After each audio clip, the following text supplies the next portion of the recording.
और मैया ज्यादा रिश्तेदार बढ़ाने की जरूरत ना है। जितने कम रिश्तेदार रहेंगे उतने ही आनंद से रहोगे आप। सही है, ज्यादा रिश्तेदारी ना है।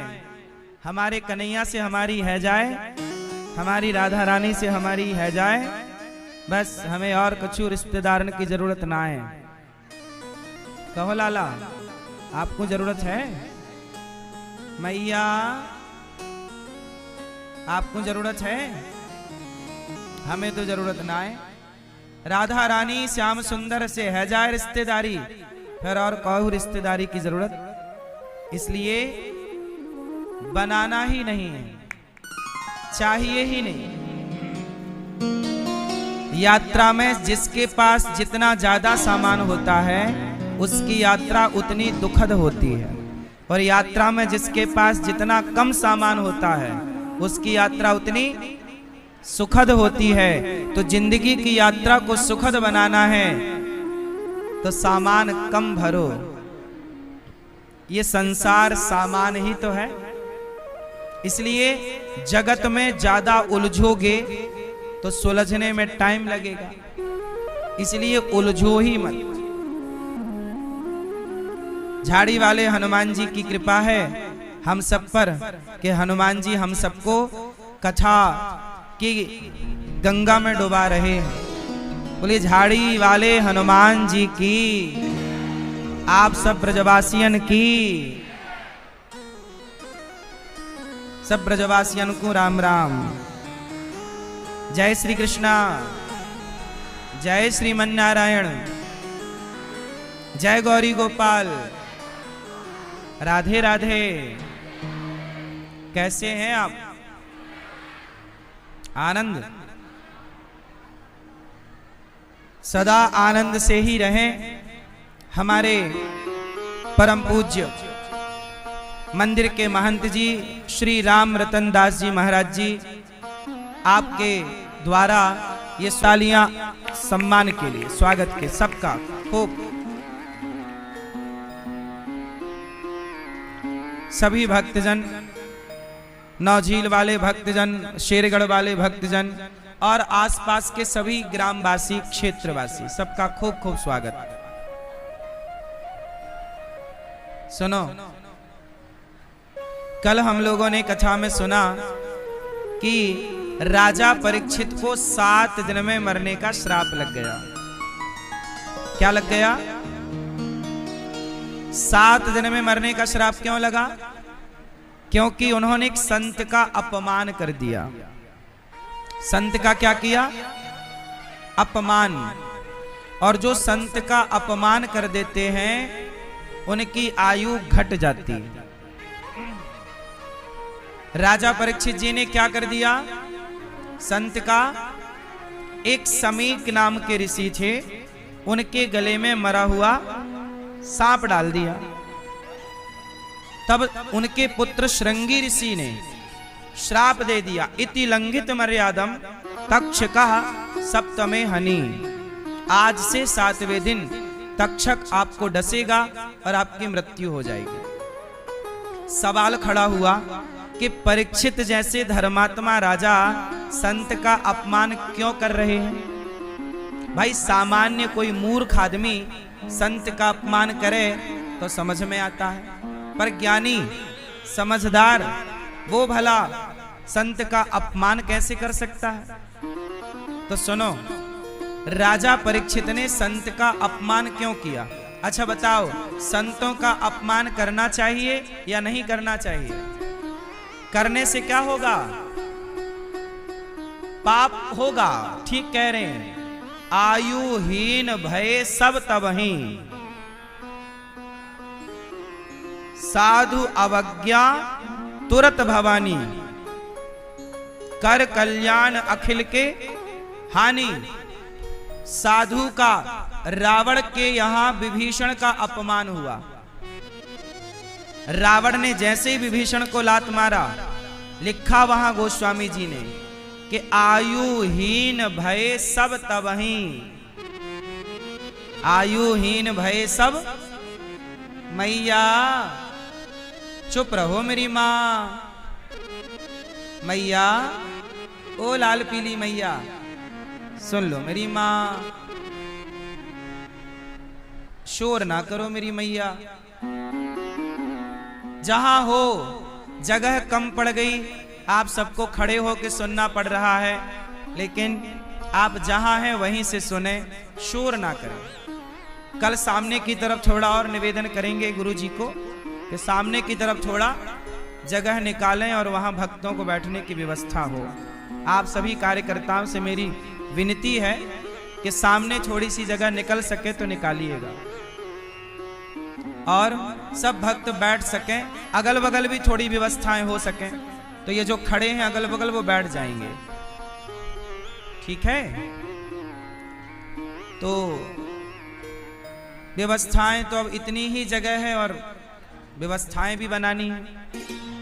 आप सबका आशीर्वाद हमें मिला कि जहां जहां तक नजर जा रही है भक्तों की ही उपस्थिति है,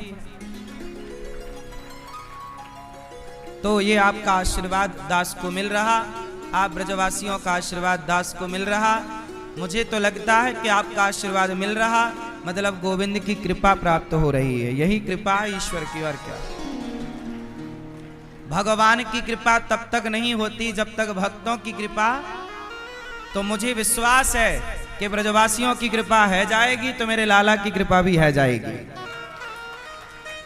नहीं तो रावण ने विभीषण को अपमानित कर दिया, लात मार के निकाला। उसी समय रावण के बारे में क्या लिखा?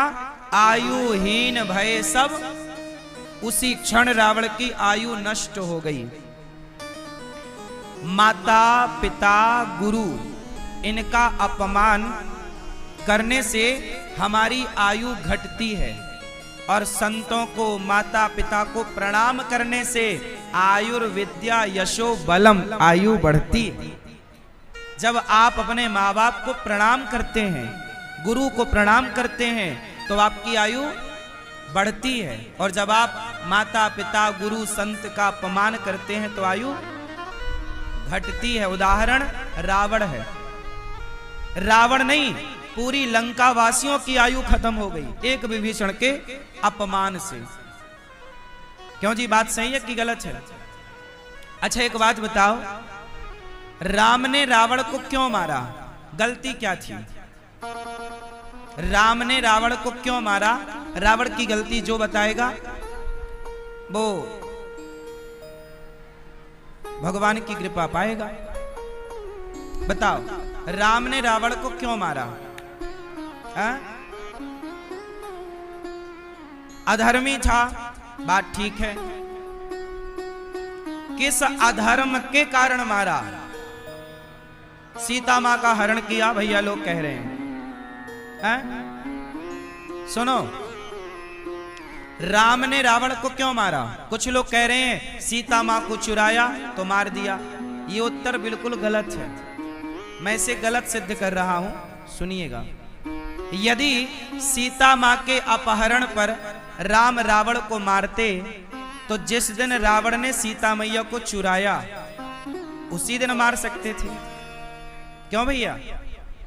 अच्छा एक बात बताओ, रावण से पहले एक घटना घटी सीता मैया के साथ। क्या? इंद्र का बेटा जयंत आया। रामचरितमानस में ये कथा है। इंद्र का बेटा जयंत आया और जयंत ने सीता मैया के पांव में क्या मारी? चोंच। और चोंच मार के भागा। जब भागा उस समय राम जी क्या कर रहे थे? सीता माता के बालों में गजरा, बाल में पुष्प लगाकर सीता मैया जानकी माता का श्रृंगार कर रहे थे। तो जयंत को लगा कि ये कैसा भगवान है, ये तो स्त्री लंपट दिख रहा है, क्योंकि पत्नी का श्रृंगार कौन करता है? क्यों? आप लोग अपनी पत्नी के बाल बाल संवारते हो? दादाजी आप हैं डोकरी? आपकी हैं श्रीमती जी? बाल बाल कभी संवारते हो उनके? हाँ या ना? है? आपकी हैं? नहीं। अरे नारियों का श्रृंगार तो भगवान करते हैं, नहीं करते? क्या हमारे श्याम सुंदर राधा रानी का श्रृंगार नहीं करते? क्या हमारे राम सीता मैया का श्रृंगार नहीं करते?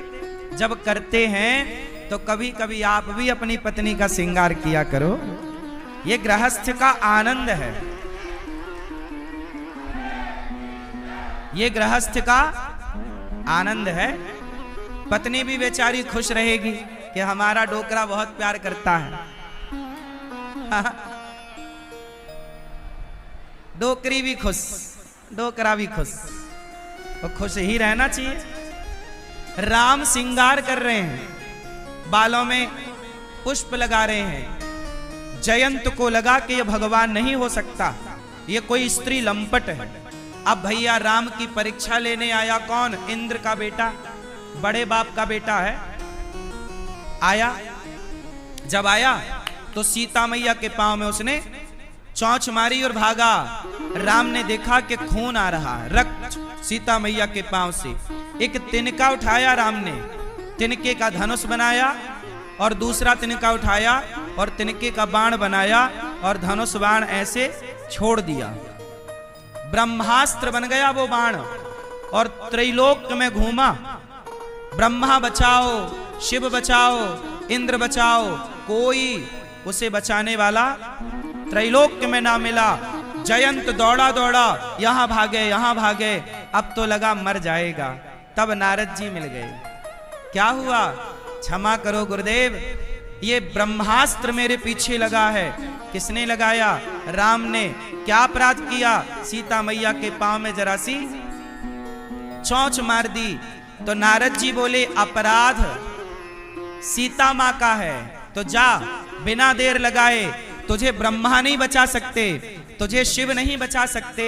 राम के क्रोध से कोई बचा सकता है तो माता जानकी बचा सकती है, क्योंकि तूने अपराध माता का किया। जा, दौड़ कर गया तो सीता मैया के जब पांव में गिरा, राम के चरणों में गिरा, तो राम जी की तरफ सीता मैया ने कहा, देखकर प्रभु ये अपना बेटा है, क्षमा। तो सीता मैया के कहने से राम जी ने उस बाण को शांत कर लिया और जयंत की रक्षा हुई। अब एक बात बताओ, अपराध जयंत ने किया तो राम ने बाण लगा दिया, लगाया ना? अब उत्तर दो कि जयंत का अपराध बड़ा था कि रावण का अपराध बड़ा था? उत्तर मैया, ओ लाल मैया, किसका अपराध ज्यादा था? रावण का। भाई जयंत ने तो चोंच मारी, रावण तो पूरी की पूरी सीता मैया ले गया, तो अपराधी रावण ज्यादा है। अब सवाल खड़ा हुआ कि जयंत के पीछे बाण लगा सकते थे तो रावण ले गया, तो क्या राम रावण के पीछे बाण नहीं लगा सकते थे? और लगाते तो क्या रावण को उस बाण से कोई बचा पाता? उत्तर दो, उत्तर दो। नहीं। इससे सिद्ध हो गया कि राम ने रावण को मारा, पर यह गलती से नहीं मारा कि तूने सीता चुराई है। बताओ किस गलती से मारा है? एक बात बताओ, जब तक विभीषण लंका में थे तब तक राम ने तनिक भी रावण का बिगड़ने दिया? लेकिन रावण ने जैसे ही विभीषण को त्यागा तो क्या हुआ?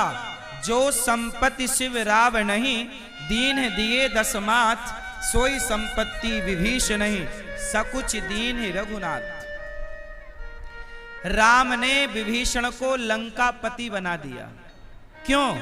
सीता मां का चुरहरण कर लिया रावण ने। राम ने इसलिए नहीं मारा रावण को, रावण को इसलिए मारा कि तूने मेरे भक्त का अपमान करके उसे लंका से निकाल दिया, और जो भक्त का अपमान करता है उसका मैं सर्वनाश कर देता हूं। अहम भक्त पराधीन यस्वतंत्रिवध्वज। हे रावण, कोई मुझे लात मारे मैं सह लूंगा। सुनो ब्रजवासियों, आप तो सब जानते हो, मैं आपको क्या बताऊं। फिर भी आप सुन रहे हैं, ये आपका बड़प्पन है। भगवान कहते हैं कि मुझे लात मारोगे मैं सह लूंगा। सुनो, कभी तुम्हारा मन होए तो भगवान को लात मार लेना, वो सह लेगा। बताओ भगवान को लात किसने मारी? भृगु जी ने एक लात मारी छाती पर। जब लात पड़ी तो भगवान श्रीमन नारायण ने क्या किया? चरण पकड़कर सहलाते हुए कहा, भृगु जी हमारी छाती बड़ी कठोर थी, आपके चरण बड़े कोमल, कहीं आपके चरणों में चोट तो नहीं लग गई? जब ये भाव सुना तो भृगु जी चरणों में गिर पड़े। गए थे परीक्षा लेने, फेल हो गए भृगु जी, पास हो गए भगवान, चरणों में गिर पड़े। प्रभु ऐसा दयावान मैंने नहीं देखा कि छाती पे लात मारा मैंने और आपने मुझसे ही कहा कि चोट तो नहीं आई। तो भगवान ने कहा कि मुझे लात मारो मैं सह लूंगा। भृगु जी ने भगवान को लात मारी और रावण ने भगवान के भक्त को लात मारी। तो भृगु जी का सम्मान बढ़ा है, लेकिन रावण का सर्वनाश हो गया। भगवान कहते हैं मुझे लात मारो सह लूंगा, पर मेरे भक्त को लात मारोगे सर्वनाश कर दूंगा। इसलिए कदापि भक्त का अपराध ना हो, इसे कहते हैं भक्त अपराध। कौन सा अपराध? भक्त का अपराध ना हो। अच्छा एक बात बताओ मैया, तो रावण को राम ने क्यों मारा? क्योंकि रावण से भक्त का अपराध हो गया। क्यों? बात सही है। सीता मैया को चुराया, यह भी अपराध था, पर यह अपराध राम की दृष्टि में बड़ा नहीं था। विभीषण को लात मारा, यह अपराध बड़ा था। अब मैं इस अपराध पर भी आपको बात करूंगा। सीता मैया को रावण ने क्यों चुराया? उत्तर दो। सीता मैया को रावण ने क्यों चुराया? उत्तर दो। रावण के कुल का उद्धार, ये तो ठीक है कि रावण अपने कुल का कल्याण चाहता था, तो भाई कल्याण तो शरण में चला जाता तो भी हो जाता। एक बात बताओ, रावण सा परिवार राम की शरण में जाता तो क्या कल्याण ना होता? लिखा है ना कि सन्मुख हो ही जीव मोहि जबहि, तो जन्म कोटि अघ ना सही तबहि। रावण शरण में जाता हाथ जोड़कर, तो क्या रावण का कल्याण ना होता? विभीषण गया शरण में, कल्याण नहीं हुआ। क्या रावण को अपना कल्याण करने के लिए सीता मां को चुराना जरूरी था? उत्तर दो। नहीं। सीता मां को चुराया रावण ने, क्यों चुराया? इसके पीछे भी एक कथा है, कहो तो सुना दूं? तो सुनो। रावण ने सीता मां को क्यों चुराया? एक बात बताओ, सीता मां जगत जननी है, भगवान की अर्धांगिनी है। क्या भगवान की पत्नी को कोई चुरा सकता है? जिसकी मर्जी के बिना पत्ता ना हिले, क्या उसकी मर्जी के बिना उनकी पत्नी चोरी हो जाएगी? तो क्या सीता की चोरी में राम का हाथ था? क्यों? क्या राम चाहते थे कि मेरी पत्नी चोरी हो जाए? उत्तर दो मैया, क्या राम चाहते थे कि मेरी पत्नी चोरी हो जाए? बोलो हाँ कि ना? ना। तो क्यों चोरी हो गई? राम की मर्जी के बिना पत्ता नहीं हिलता, तो राम की पत्नी को कोई उठा के ले जाएगा? कैसे हो सकता है? सबई नचावत राम गोसाई, सबको कौन नचा रहा है? जब राम सबको नचा रहे हैं तो रावण चुरा कर ले गया, तो रावण की इतनी ताकत कि वो जगत के पालनहार की पत्नी ले जाए।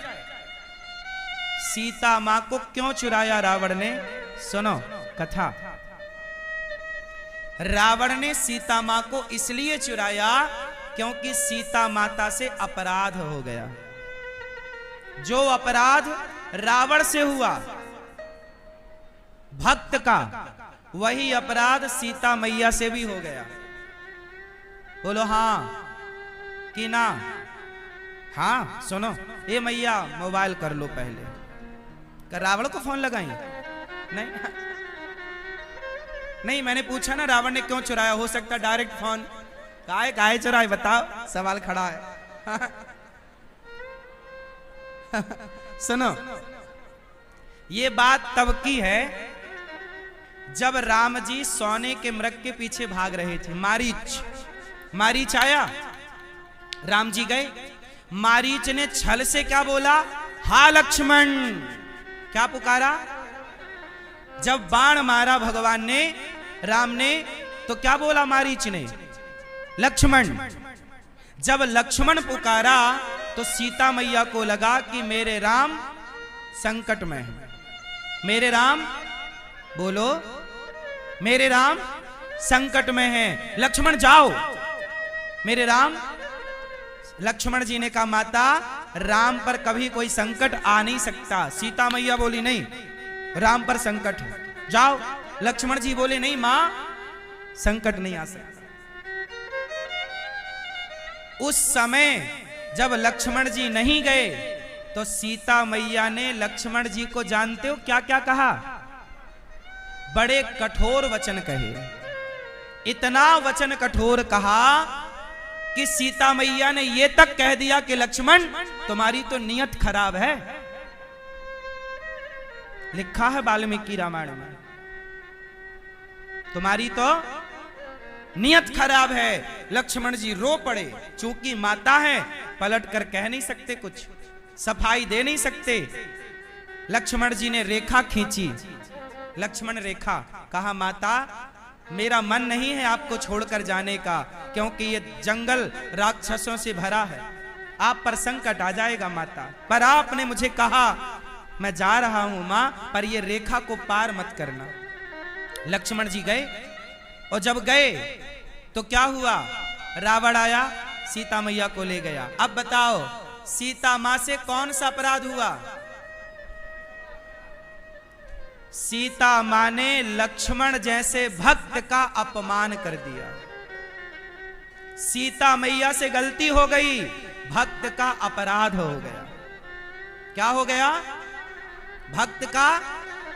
मैं आपसे बार बार हाथ जोड़ के कह रहा हूं कि धोखे से भी भक्त का अपराध ना हो। सीता मैया से भी भक्त का अपराध हुआ, इसलिए सीता मैया को जब रावण चुराया तो सीता मैया बोली लक्ष्मण तुम्हारा दोष नहीं था, दोष मेरा था जो मैंने तुम्हें गलत कहा, इसी की सजा मुझे मिल रही है कि रावण मुझे लेकर जा रहा है। और राम ने एक भी बाण नहीं छोड़ा। जयंत के पीछे तो बाण छोड़ा, रावण के पीछे क्यों नहीं छोड़ा, क्योंकि राम बोले सीता आपने मेरे लक्ष्मण का, मेरे भक्त का अपमान किया है, और भक्त का अपमान सीता मैया भी करेंगी तो भगवान उन्हें क्षमा नहीं करेंगे। समाज के लिए यह संदेश है कि कभी आप भक्त का अपमान ना करें, किसी साधु की निंदा ना करें, किसी भक्त के तिरस्कार ना करें। कोई द्वार पर आए तो रोटी दो, नहीं है तो हाथ जोड़ के गिलास भर पानी पिला दो, पर यह ज्ञान मत दो कि बाबा तू कमा के खा नहीं सकता। भाई हम तुम्हारे द्वार पर रोटी मांगने आए, उपदेश लेने नहीं आए। हम आपके द्वार पर आए तो आजकल समाज में क्या होता है, कोई साधु भिक्षा मांगने चला जाए तो कुछ लोग क्या बोलते हैं, अरे बाबा तू तो बड़ा हट्टा कट्टा है, कमा के खा नहीं सकता। अरे भैया हमारे भारत में मधुकरी परंपरा है, संतों का धर्म है भिक्षा मांगना, और हमारा सौभाग्य है जिस गृहस्थ के द्वार पर साधु आता भिक्षा मांगने, और जिस गृहस्थ की रोटी खाता वो रोटी नहीं खाता, तुम्हारे पापों को पचा कर समाप्त कर देता है, जिसकी रोटी साधु खाता। इसलिए अपराध भक्त का ना हो। क्यों जी, बात सही है कि गलत है? सीता मां से गलती हुई कि नहीं? जोर से हुई, और हुई तो दंड भी मिला। दंड क्या था? लंका। अच्छा दूसरी गलती भी है, एक और अपराध हुआ माता जानकी से। मैं बहुत चरण की रज हूं, मैं क्या अपराध गिनाऊं किसी के, लेकिन जो सिद्धांत है उस पर तो बात करनी ही पड़ेगी। जानकी माता तो हमारी माता है, वो कोई अपराध नहीं कर सकती, हम तो उनके बच्चे हैं, लेकिन फिर भी जो सिद्धांत कहता है वो तो कहना ही पड़ेगा। और सिद्धांत कहता है कि सीता मैया ने राम से कहा कि हमें सोने का मृग लाकर दे दो, हमें सोने का मृग लाकर दे दो। जब राम जी ने कहा कि हमें सोने का मृग लाकर दो, तुरंत राम जी समझाए कि सोने का मृग तो होता ही नहीं। अच्छा, सीता मैया का मन कहां लग गया? सोने में। तो राम जी ने कहा कि सोने के मृग में कितना सोना होगा? 4 किलो, 10 किलो, 50 किलो। जब आपका मन राम से हट गया और सोने में लग ही गया सीता, तो चलो आपको कुछ दिनों के लिए सोना दिखाने के लिए सोने की लंका ही भेज देते हैं। सोने में मन लगा है तो जाओ, थोड़ा सोने के बीच में रहोगे, मन लग जाएगा सोने में। सीता मैया का मन कहाँ लग गया? सोने में। कहां से हट गया? राम से। इसलिए कहता हूं, सोना देना मेरे प्रभु के हाथ का, बाएं हाथ का खेल है। सोना चांदी हीरा मोती कोई बड़ी बात थोड़ी है। भगवान से वस्तु ना चाहकर भगवान से भगवान को चाहा जाए। इसलिए भक्त के लिए सिद्धांत बना कि भगवान से कुछ ना लो, भगवान से भगवान को लो। सीता मैया ने सोना चाहा तो सोने की लंका मिल गई। अच्छा, एक बात बताओ, सीता मैया का मन सोने के मृग में क्यों चला गया? ये चश्मा वाले भैया बताएंगे। सीता मैया का मन सोने के मृग में क्यों गया? चश्मा वाले भैया बोलो। क्योंकि सोने के मृग में इसलिए गया क्योंकि सोने का मृग जो था वो नकली था, माया। बोलो हाँ हाँ कि ना? मैया आवाज आ रही है ना? सोने का मृग क्या था? माया का बना हुआ नकली मृग था। और सीता मैया का मन माया के मृग में चला गया। क्यों? क्योंकि सीता मैया भी असली वाली नहीं है, ये भी माया की सीता है। तो माया का मन माया में, माया का मन माया में, क्योंकि वो असली सीता नहीं थी, वो छाया सीता है, माया सीता है। असली सीता कहाँ है? अग्नि में। कहाँ है? अग्नि में। और वो सीता जो बनी वो कौन? वो सीता कौन? वो सीता है वेदवती। वो कौन सी सीता है? वो सीता है वेदवती। जिस समय रावण ने जिन सीता मां को चुराया वो सीता कौन थी? वो वेदवती थी। क्या नाम था उनका? जिन्हें आप छाया सीता कहते हो, माया सीता कहते हो, उनका यथार्थ नाम है वेदवती। और वेदवती हजारों वर्ष से तपस्या कर रही थी कि वो राम को पति के रूप में देखना चाहती हैं। तो भगवान ने कहा कि परमानेंट तो नहीं पर टेम्परेरी, थोड़े समय के लिए आप हमारी पत्नी का अभिनय कर सकती हो। तो रावण ने जिस सीता मां को चुराया वो माया की सीता थी और मन भी रावण का सोने का मृग माया भी था। इसलिए माया माया में मोहित हुई, हमारी जानकी माता मोहित नहीं हुई। हमारी जानकी माता मोहित वो माया की सीता थी। चलो, ये सारी बात मैंने क्यों बताई? परीक्षित के संदर्भ में, परीक्षित जी के कारण कि परीक्षित जी से क्या हो गया? भक्त का अपमान। समीक ऋषि के गले में रामायण, ये कोई फिल्मी किताबें नहीं है। लोग पीते हैं पी पी के गिरते, हम तो पीते हैं गिरते नहीं हैं। हम क्यों नहीं गिरते? हम तो पीते हैं सत्संग का ये अंगूरों की मदिरा। फिर इसलिए सत्संग के रस में रहने वाला व्यक्ति, भक्ति भाव में रहने वाला व्यक्ति कभी गिरता नहीं। और गिरे कैसे? जैसे भगवान पकड़ लें, वो कभी गिर थोड़ी सकता है।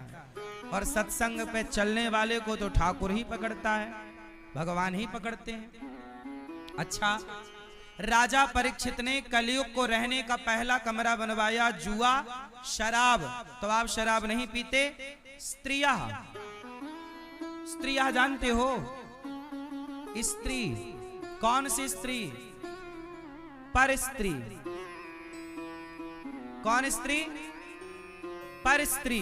पर मतलब पराई, पर मतलब पराई स्त्री में कलयुग है। जहां पराई स्त्री पे तुम्हारा मन गया, जहां पराई पुरुष पे तुम्हारा मन गया, वहीं से सर्वनाश होना प्रारंभ हो गया।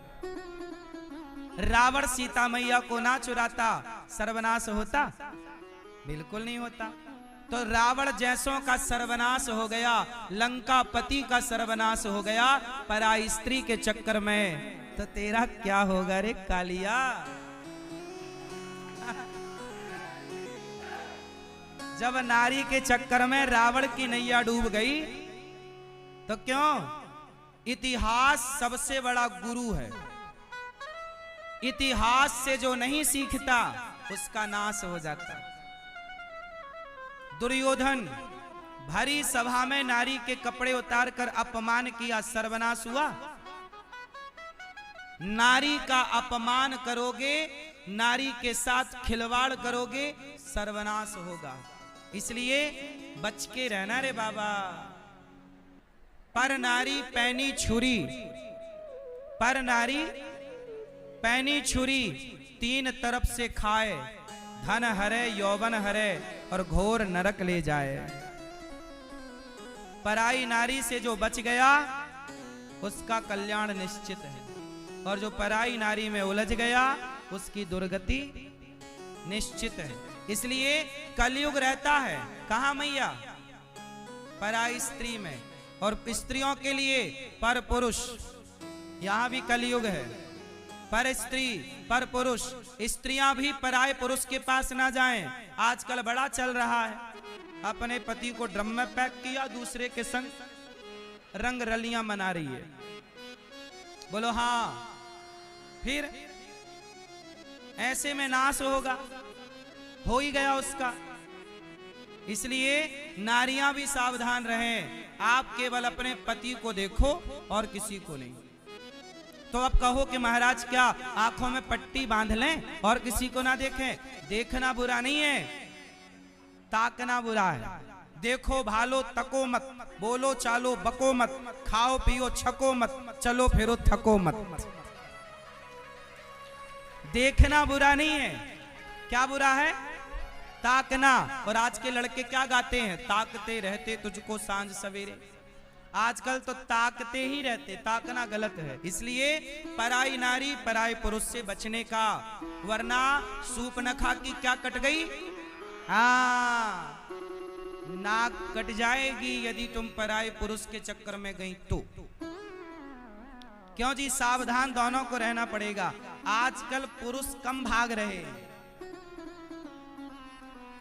कुछ नहीं। अब ये, अरे ये मैया कहां चली गई छोरा की?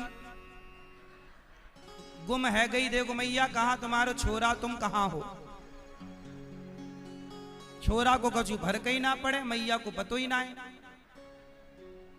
सुनो, कलयुग का चौथा स्थान, द्यूतम पानम स्त्रियः सूना, मांस। मांस वांस तो कभी ब्रजमंडल में चलता ही नहीं होगा। क्यों? कोई मछली वछली खाता है? अंडा, मछली, बकरा, बकरी, मुर्गा तो नहीं ना। ब्रजमंडल में कुछ नहीं है। क्यों? बात सही है ना। ब्रजमंडल में क्या नहीं है? मांसाहार। मैंने तो ब्रजमंडल में ये तक देखा, वृंदावन में, कि शादी होती है लड़का लड़की की, तो बारातियों को जो भोजन बनता है उसमें लहसुन प्याज तक नहीं डालते। ये मैंने ब्रजवासियों को देखा है। क्यों? बात सही है कि नहीं? तो ब्रजमंडल में तो बेचारे हमारे ब्रजवासी लहसुन प्याज तक नहीं खाते, क्योंकि हमारे ठाकुर को भोग नहीं लगता। इसलिए जो हमारे ठाकुर को नहीं पसंद वो हमें नहीं पसंद। तो हमारे यहाँ तो हमारे गुरुजी कहा करते थे वृंदावन में कि वृंदावन की मंडी में पहले कभी लहसुन प्याज मंडी में नहीं आता था, अब आने लग गया। बात ठीक है, कुछ लोग आ गए तो खा रहे होंगे कुछ लोग, लेकिन जो आप लोग हैं ब्रजवासी जन, मेरी आपसे प्रार्थना है, दुनिया कुछ भी करे पर हम आप सबके धर्म, जैसे कल हमने आपको बताया ना कि भरत जी जैसे भाइयों के बल पर धर्म टिका है, ऐसे आप अच्छे सच्चे लोगों के बल पर धरती पर धर्म टिका हुआ है। इसलिए जमाना भटक जाए तो भटक जाए, रास्ता आप ना भटकिएगा। क्यों भैया? कभी मांसाहार ना हो, कभी शराब ना हो, कभी पर स्त्री पर दृष्टि ना हो, बचिएगा। 5वां स्थान है कलयुग का बेईमानी से कमाया गया धन, चाहे वो चांदी हो या सोना, बेईमानी से कमाए गए धन पर कलयुग का वास है। इसलिए कभी भी बेईमानी से मत कमाओ। किससे कमाना चाहिए? ईमानदारी से। राजा परीक्षित के सिर पर जो मुकुट था वो जरासंध का था। कहा जाता है कलयुग सिर पर आकर बैठा और राजा परीक्षित की बुद्धि भ्रष्ट कर दी, और राजा परीक्षित जी ने एक संत का अपमान कर दिया। 7 दिन में मरने का श्राप लगा।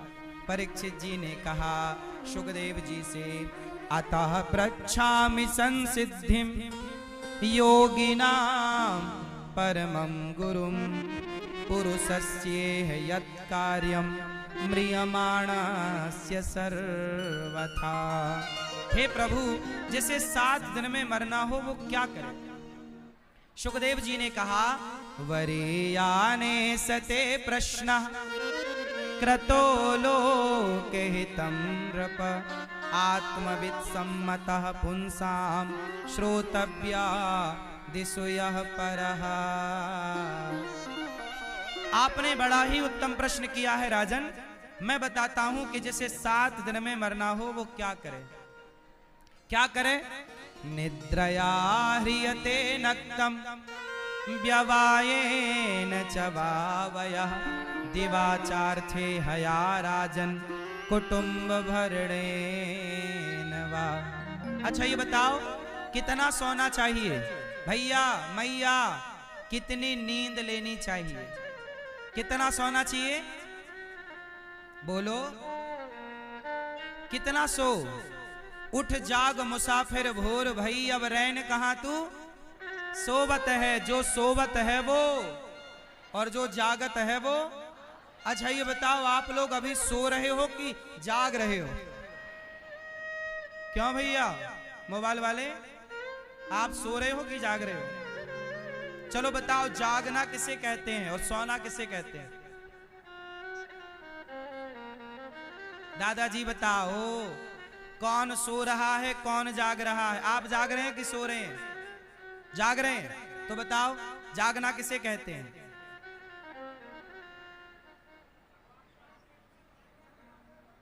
हाँ,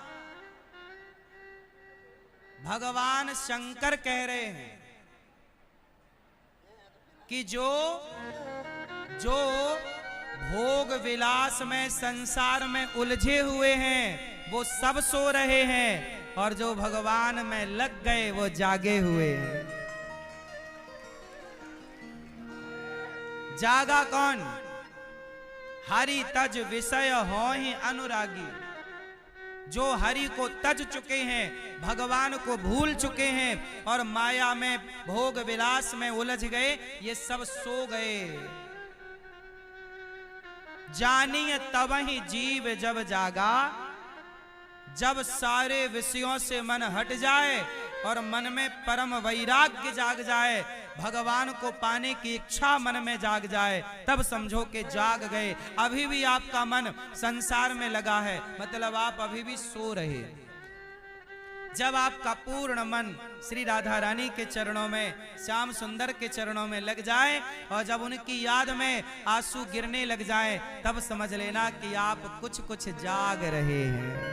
अब प्रभु से प्रीति हो रही है, यही जागना, वरना दादाजी सब सो रहे हैं। बात सही है? सुनो, राजा परीक्षित जी ने कहा, गुरुदेव मैं क्या करूं? तब कहा, जितासनो जित श्वासो जित संगो जितेंद्रिया। आसन को जीतो, प्राणायाम किया करो और मन को भगवान में लगाओ। मन लगता नहीं है, मन को लगाना।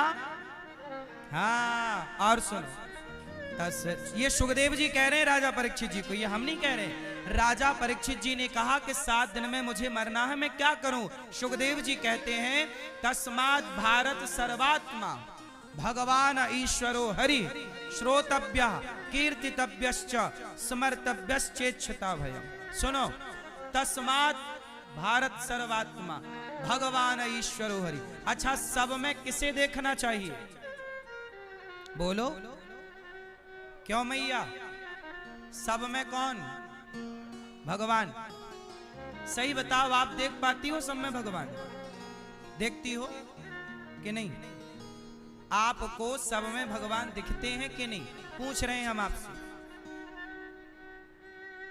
दिखते हैं हाँ या ना? मैया, पीली मैया, ना दिखें? कब दिखेंगे? जब भगवान कृपा करेंगे। ठीक है, सोई जाने ही जही देहु जनाई और जानत तुम्हें वही जाई। जब भगवान कृपा करें तब आंखें खुलें, वरना तब तक आंखें नहीं खुलें। अच्छा ठीक है, लेकिन एक बात बताओ, सब में भगवान रहते हैं, ये बात कहना सही है कि देखना सही है? भाई कह तो सब रहे हैं कि सब में भगवान है, पर सब में भगवान है कहने से काम होगा? वो स्थिति कब आएगी? हम लोग मर जाएंगे, पता नहीं वो स्थिति प्रकट ना हो पाए। इसलिए कहता हूं, हमारे मृत्यु आए उसके पहले ये स्थिति आ जाए कि सब में हम ईश्वर को देख पाएं, कण कण में अपने कृष्ण का अनुभव कर पाएं, ये आ जाए हम सबके बीच। यही सुखदेव भगवान कहते हैं, राजन भगवान ज्यादा हाय हाय नहीं करना चाहिए। अच्छा बताओ, सबसे बड़ा धन क्या है? सबसे बड़ा धन, सबसे बड़ा गौधन, गजधन, बाजधन और रतन धन खान। जब आवे संतोष धन, सब धन धूरी। सबसे बड़ा धन है संतोष। चलो बताओ, आप में से कितने लोगों के पास संतोष है? जिनके पास है वो हाथ उठाएं। आपके अंदर नहीं है? है? मैया, मैया, ओ मेरी माँ, आपके भीतर संतोष है? हाँ। गौधन, गजधन, बाजधन और रतन धन खान। जब आवे संतोष धन, सब धन धूरी समान। जितना दिया विधाता ने बहुत है। अच्छा ये बताओ, भगवान ने आप लोगों को ज्यादा दिया है कि कम दिया है? क्यों? भगवान ने आपको ज्यादा दिया कि कम दिया? बोलो। जितना दिया है, जो प्राप्त है, क्या वो पर्याप्त है? प्रार्थना इतनी सी है कि जो प्राप्त हो जाए उसे पर्याप्त मानकर ईश्वर का धन्यवाद देना चाहिए। अच्छा बताओ, भगवान ने आपको क्या दिया? वो कौन सी चीज है जो सबसे अनमोल है इस धरती पर और वो ईश्वर ने आपको दिया? बताओ वो क्या है जो सबसे अनमोल है और ईश्वर ने आपको दिया? दादाजी बताओ क्या है? क्या है? हाँ मां, हाँ, वो क्या है जो सबसे अनमोल है और आपको दिया? क्या दिया आपको? अनमोल क्या? अनमोल तेरा जीवन यूं ही गवा रहा है। अनमोल तेरा जीवन, सबसे अनमोल क्या? अनमोल तेरा जीवन यूं ही गवा रहा है। किस ओर तेरी मंजिल, किस ओर जा रहा है। इसलिए जो मिला है अनमोल आंखें, आंखें जो दी हैं उसका भी शुक्रिया करते हैं कान्हा, तेरा हर पल शुक्रिया। ये बच्चा किसका है? आ जाओ मैया जी, ले जाओ बच्चे को, है ना? मैया आओ मेरी माँ, ये बच्चा किसका है? खो गई है इसकी माँ, जिसे मिले बता देना, आकर ले जाओ बच्चे को, कब से रो रहा है।